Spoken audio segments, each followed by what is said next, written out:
Ito na ang huling committee hearing sa Senado para sa Sexual Orientation and Gender Identity and Expression Equality o SOGI Bill. Napaka-controversial sapagkat basahin ninyo. Hardly unconstitutional. In the first place, hindi siya class legislation dahil para siya sa lahat ng Pilipino. Dahil bawat isa sa atin ay may SOGI. Ang ating bansa po ay dapat mayroong equality, pantay-pantay na trato sa lahat ng Pilipino, LGBT man o hindi. Nanindigan naman sila na bawat isa, anuman ang kasarian, ay dapat mamuhay ng may dignidad at iginagalang ng kapwa. Statistics have shown that there are 2 out of 8 provinces and 11 out of 1,637 cities and municipalities had enacted by their jurisdiction anti-discrimination ordinances on the basis of sexual orientation, gender identity and expression, otherwise known as SOGI. In addition, only 11.4% of the Philippine population resided in places that have ordinance protecting each individual from discrimination because of their SOGI. Thus, the legislation of the SOGI Equality Bill or the Anti-Discrimination Bill will do the work to make the entire Philippine archipelago protected by a law that prevents, prohibits, and punishes acts that are discriminatory in nature.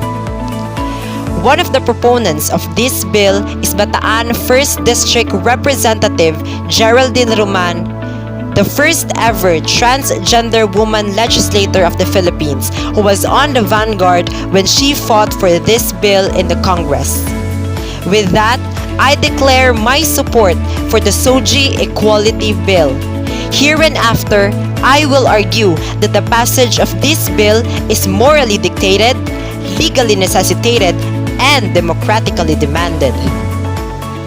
It is an irrefragable and powerful rule of morality to not just know what is right from what is wrong, but to also do the right rather than the wrong. Applying a sense of logic from that premise, morality was violated beyond belief when a transgender woman named Jennifer Laude was asphyxiated to death by an American Marine soldier, Joseph Scott Pemberton, after he discovered that Laude was a trans woman. Pemberton was charged with a felony of homicide and was sentenced to a 10-year imprisonment in a solitary confinement. But just recently, he was given an absolute pardon by the President of the Philippines. Aside from the brutal murder of Laude, the murders of Richelle Labitad Bequilla, a transgender woman from Cebu City, Jordan Borabian from Camarines Sur, and a 30-year-old transgender woman named Joyce Florence from Northern Samar depict how remorseless and barbaric their way of death, caused by the cultural prejudice that continuously propagates in the DNA of the Philippine legal system. August of last year, another transgender woman by the name of Gretchen Diaz was physically hindered, harassed, and detained by a janitress in a mall when she aimed to use the female comfort room. She was transferred to the Quezon City Police Station with the hope of making a testimony and explain to defend her side. But it was the opposite that happened.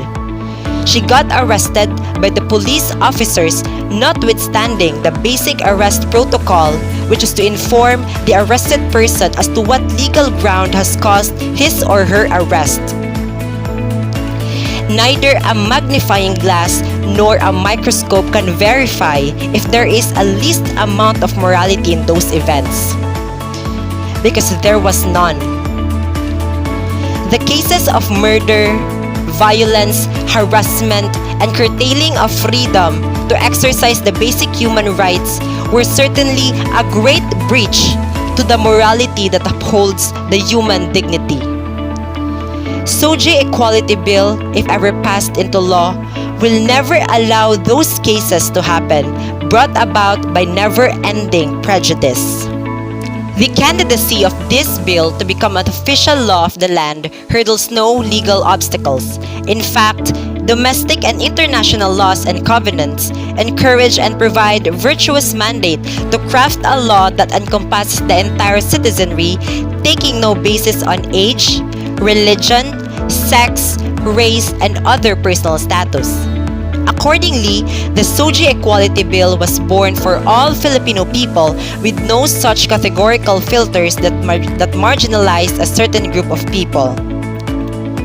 To wit, the 1987 Philippine Constitution, the Universal Declaration of Human Rights, and the International Covenant on Civil and Political Rights are just 3 of many humanitarian laws that safeguard each individual from any form of discrimination and inequalities. Fleshing out the main meat from the 1987 Philippine Constitution, Article 3, Section 1 of the Bill of Rights speaks the Equal Protection Clause, guaranteeing that no person shall be excluded by the protection of the law over its citizens. Thus, the SOGI Equality Bill will fulfill the promise of the Constitution, for there is no existing law in the panoply of the Philippine laws that provide legal prevention, prohibition, and penalization of any forms of discrimination uniquely on the basis of SOGI. Moreover, since the Philippines is a signatory to the Universal Declaration of Human Rights, all drafted provisions under it apply in the Philippine law context. This declaration articulated that, quote, all human beings are born free and equal in dignity and rights, unquote. In simple interpretation, dignity and rights are inherent, and its exertion shall have no bounds. To continue, by the virtue of the International Covenant on Civil and Political Rights, to which the Philippines is also a signatory, all people gain the right to self-determination. In other words, every person has the right to control his or her own rights or life. Drawing from those premises, it is rational to say that the SOGI Equality Bill is the most ideal yet realistic legal creation to provide enactment to those humanitarian laws that have ever been existed but have never been fulfilled. Regardless of the fact that this bill is persistently opposed by religion, which dominates the 80% of the country's total population, many relevant people and group of people believe in the legislative power of this bill. Thus, it is democratically demanded. Take into account that this bill won in the lower house, where the population of legislators in this unit of bicameral Congress has a bigger size than the population of legislators in the upper house, where it failed to claim its officiality as a law. Moreover, religious leaders gave their support for the victory of this bill.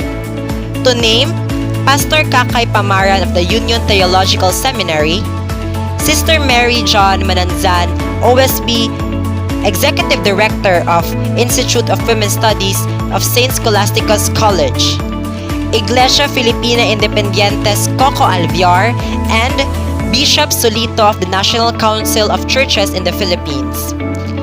Furthermore, highly educated professionals of different institutes and associations gave their support by using their voice to campaign for this bill, such as Dr. Mira Ofreneo of the Psychological Association of the Philippines, Dr. Natalie Africa Cervelas of UPCWGS, and Dr. Tessa Casal de Vela, Executive Director of Women and Gender Institute, Miriam College. Celebrities and personalities also gave their support, namely Ann Curtis, Heart Evangelista Jake Cyrus, Vice Ganda, Catriona Gray, Pia Wurstbach, BJ Pascual, Iza Calzado, Nadine Lustre, Janine Gutierrez, Rahul Laurel, Tim Yap, Karen Davila, and Shell Jokno. The SOGI Equality Bill also got support from Catholic student governments of Ateneo de Manila University, Miriam College, St. Scholastica's College Manila, De La Salle University, Manila, De La Salle College of St. Benilde, San Beda University, Far Eastern University, and the University of the Philippines, Diliman, together with the UP Babaylan, the longest-running LGBTQ student organization. Additionally, Pride March happens annually to celebrate individuality and to show to everyone that the LGBTQ community will not stop waving the rainbow flag until they are given the complete array of human rights that they deserve to have ever since they were born, but were deprived because of their sexual orientation and gender identity. Last year's Manila Pride March had 70,000 participants, the largest number of participants in the history of Pride March in the Philippines. Furthermore, a survey conducted by Pew Research Center titled "The Global Divide on Homosexuality" projected that 73% of adult Filipinos concur that society must accept homosexuality. With all of those being laid out, it is logical to presume that Filipinos of today think more liberal than before. Hence, the SOGI Equality Bill will not struggle democratically to pursue the Filipino people that this bill is an urgency of necessity and not an urgency of irrationality. To put everything on one plate, the SOGI Equality Bill has obedience to morality, obedience to law, and obedience to democracy. The SOGI Equality Bill is a viable vaccine to stimulate the legal system to produce legal antibodies to prohibit and to penalize acts that are discriminatory as itemized and defined by the bill.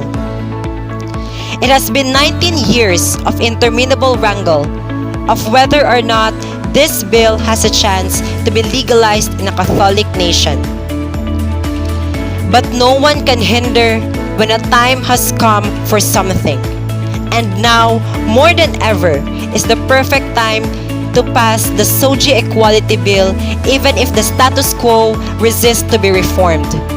The intent of the SOGI Equality Bill is to cause compassionate convergence, not contemptuous collision with the Roman Catholic Church or with any religion that exists in the archipelago. As per the Bible, we have to love our neighbor as we are to ourselves.